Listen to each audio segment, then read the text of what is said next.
So now let us look at the thiazide diuretics. Unlike the loop diuretics, the thiazide diuretics, for them, they work in the distal convoluted tubules, but the early distal convoluted tubules, you get.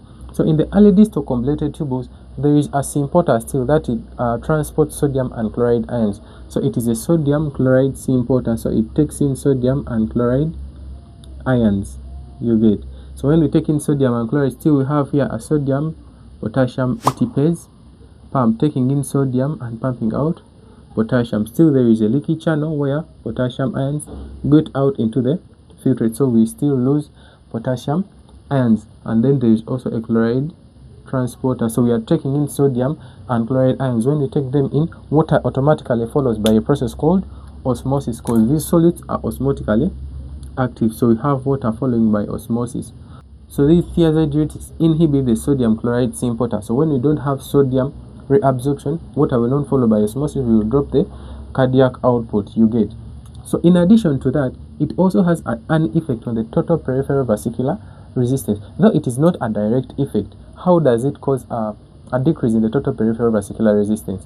So basically, we are not reabsorbing sodium, so sodium levels in the body will drop, but sodium as potassium, as calcium, it is also required to maintain the stiffness or the contraction of the smooth muscles of the blood vessels. You know, the blood vessels have smooth muscles, so when there is a drop or a decrease in the sodium ions, you get, the contraction or the stiffness of these blood vessels will no longer be there, so they will become more compliant, they will relax. So this leads to relaxation. So there is an extent of the relaxation of the blood vessels, increasing their compliancy, you get. So it also has that effect in the long run, but not directly as a diuretic, but as it causes natriuresis, it also brings about this effect. Some of the examples of the thiazide diuretics, we have benzophlomethazide, we have chlorothiazide, chlorothiazide, we have hydrochlorothiazide, hydrochlorothiazide, and very many others. Still, the side effects will not drill or deviate a lot from the loop diuretics. You have hyperuricemia, of which you have already explained. Hyperuricemia, of which you have already explained. We have hypokalemia, of which signs can be muscle cramping, fatigue, hypokalemia. Then we can have hyponatremia, low levels of sodium ions, hyponatremia, ototoxicity, and very many others, as we saw in the loop diuretics, you get. So basically, those are some of the things we need to know on the thiazide diuretics. And for them to cause a decrease in the blood pressure, it takes about 2 to 4 weeks. So for them, they are medium efficacy. They are not like the loop diuretics that have a rapid onset of action. For them, they have a delayed onset of action, but they work over a long period of time. And for the blood pressure to drop, it takes time. So don't give someone a diuretic and expect the blood pressure to drop in only one day, especially the thiazide diuretics, you get. So let us now turn our eyes to the potassium sparing diuretics. So these are the diuretics that cause natriuresis but without the excretion of potassium. Okay. So we looked at this, the loop and the thiazide diuretics were causing hyponatremia, but then the potassium sparing diuretics, we excrete the sodium, but the potassium excretion is not affected. So here we have the aldosterone antagonists, the drugs that antagonize the mineralocorticoid aldosterone, and the renal sodium channel inhibitors. Here we have spironolactone and eplerenone, and then we have amiloride and triamterene, you get. So aldosterone, remember, it's produced from the adrenal cortex, it flows and then it binds on its receptors. These receptors are basically in the late distal convoluted tubules and the collecting duct, and its receptors are found inside the luminous cells of the distal convoluted tubules and the collecting duct. Its receptors are basically inside the cytosol, you get. So these receptors here, they are called intracellular, meaning they are found inside the cell. Intracellular mineralocorticoid receptors, you get. So these receptors, when bound onto by aldosterone, they bring about expression, or they bring about induction of gene expression and synthesis of what we call the aldosterone-induced proteins. So we have aldosterone-induced proteins. They are like channels which travel to the cell membrane here, bring about sodium uptake.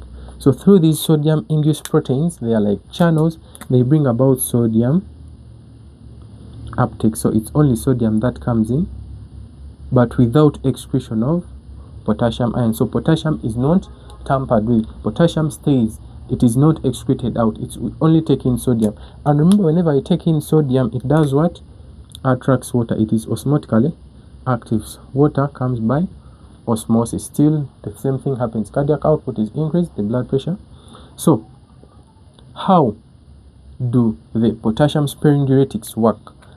Yes, so they bind onto these intracellular mineralocorticoid receptors, inhibiting they inhibit the induction or formation of aldosterone-induced proteins.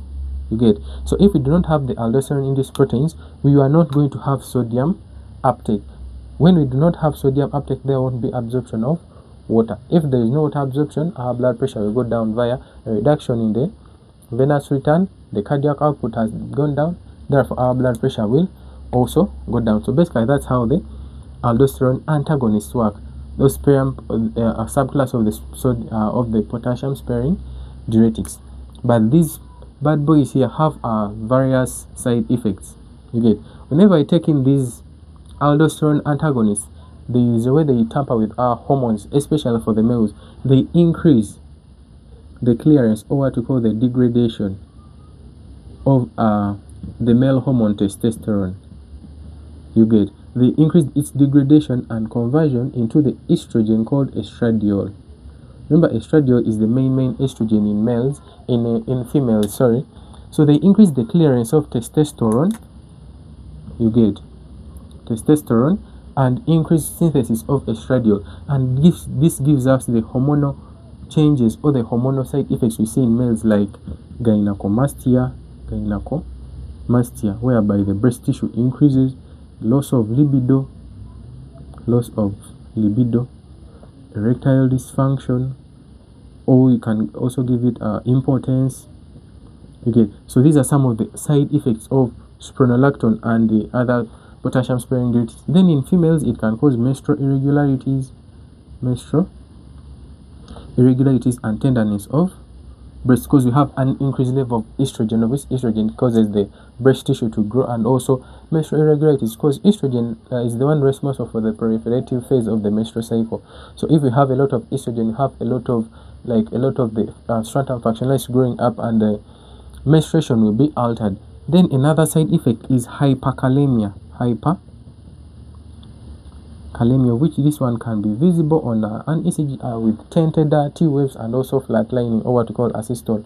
So watch out for hyperkalemia, especially if the values of potassium are greater than 5.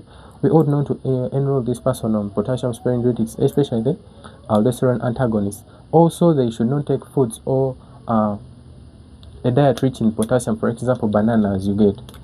So potassium sparing diuretics are usually combined with other diuretics in the management of high blood pressure, because these ones reserve potassium, as the other leads to loss of potassium. So there is a balance between the two. Then we have the renal channel inhibitors. They inhibit the uptake of sodium. Basically, these are some of the examples.